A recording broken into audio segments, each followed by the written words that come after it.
Tehran has made two dramatic threats. First, to withdraw from the Nuclear Non-Proliferation Treaty, or NPT.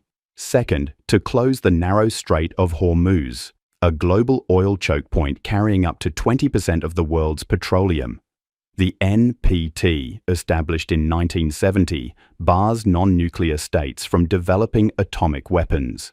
Iran, a signatory since the treaty's inception, has long defended its nuclear program as peaceful.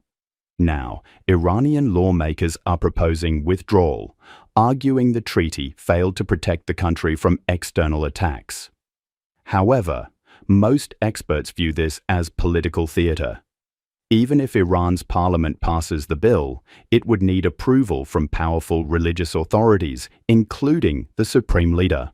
More importantly, withdrawing would undermine Iran's long-standing defense that it is complying with international law.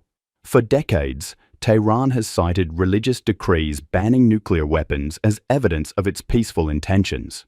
Leaving the NPT would contradict those claims and isolate Iran even further on the world stage. Turning to the Strait of Hormuz, only 33 kilometers wide at its narrowest point, this waterway is one of the world's most vital oil routes. Nearly a fifth of the globe's petroleum supply passes through it. Iranian officials have threatened to block it, using ballistic missiles, mines, and naval assets. But the consequences of such an act would be catastrophic. Any move to block the strait would likely provoke immediate military retaliation from the United States and Gulf nations. It would also damage Iran's own economy, as the country relies heavily on exporting oil through the very same route, particularly to China. Markets have already reacted to the threat. Oil prices have jumped amid fears of prolonged disruption. However, few believe Iran will actually follow through. The risks are too high, and the benefits too uncertain. So why issue these threats now? Iran is under immense pressure. Israeli strikes have disrupted its nuclear and military infrastructure. Regional allies are weakened, and the domestic economy is struggling.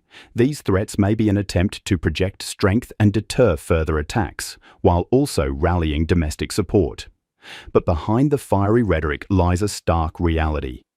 Exiting the NPT would strip Iran of legal protections and invite harsher sanctions or worse.